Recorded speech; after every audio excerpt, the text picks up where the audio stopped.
Number one, Paul was a messenger of God. The guy that wrote the book of Ephesians was a total loser that God made awesome. So don't think in your head, I'm totally lost and I'm a loser. Well, you might be a loser, but Jesus can do something amazing with you. So be encouraged. Be encouraged. You're never so lost, God can't find you. Number two, the Ephesians needed God. So Paul's a messenger of God. And number two, the Ephesians needed God. In the first century, the city of Ephesus was large, about 250,000 people. So watch. I'm going to walk right into Temecula right now. I'm going to walk right into all of your houses. I'm going to walk right into the promenade, and I'm going to walk right into Marietta. And what is there to even walk into in Marietta? What is in Marietta? Oh, you have a Walmart. Walmart's in Marietta. Is there anything else? There's restaurants. Yeah, people from Marietta are like, I don't know what's in Marietta. I was like, well, whatever's in Marietta, I'm walking into it, okay?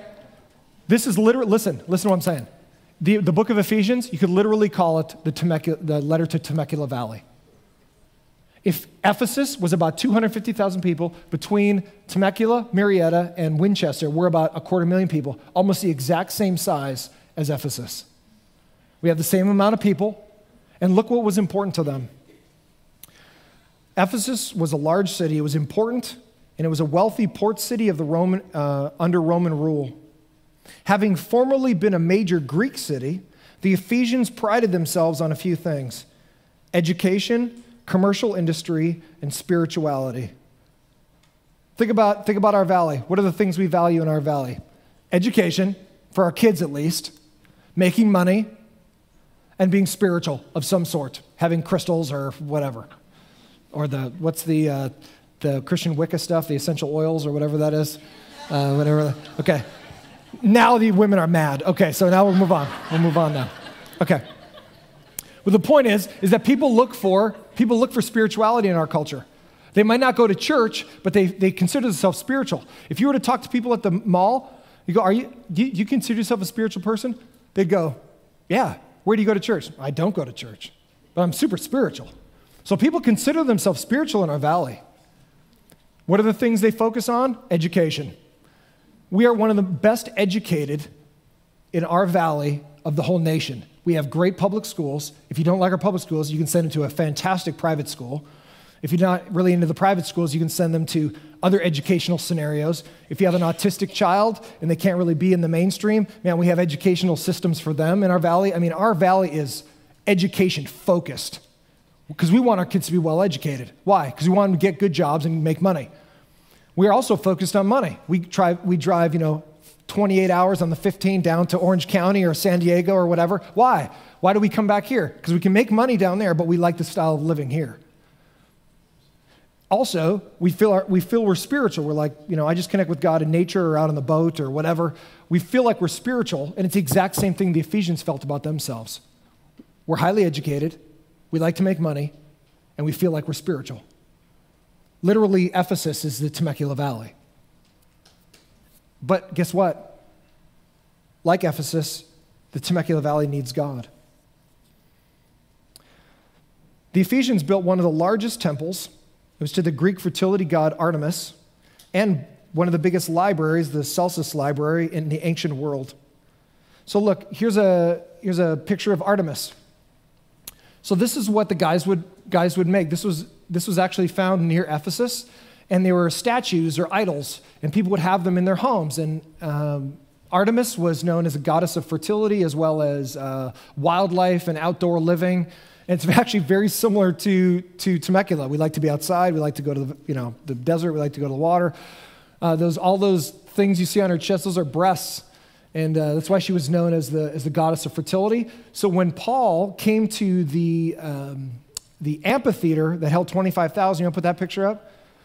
Of the theater that was inside of Ephesus. So you see that person standing down there. That's like where Paul would have been. And this whole amphitheater is packed with people. And Paul stands in the middle of the amphitheater with people that are rich, well-educated, and think they're spiritual. And he goes, you don't know God.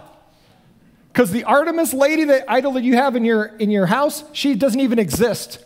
She's made by men. It's an idol. It doesn't even have any power. It's nothing. So stop worshiping her. Well, guess what? Everybody that made those idols got really irritated at Paul, to the degree that he almost died right in that theater. When they rushed down, and they were in Acts, it talks about that story. They all rushed down. They said, "Great is Artemis of the Ephesians. Great is Artemis of the Ephesians." And so here's Paul going, "You guys have everything, but you actually have nothing." Listen to me. It's possible to have everything that this world can give you and absolutely have nothing. It's possible to get whatever you want, 2-day shipping on Amazon, and literally have nothing. How can that be? Here's the reason why. Ready? Nothing replaces a relationship with God. You are built for God, and you will be lonely and alone in your heart with no peace and no joy and no hope your whole life when you look for something other than the true living God. We have a bunch of Artemises in our world. It's the nicer car, it's the nicer boat, it's the nicer education, it's the nicer whatever.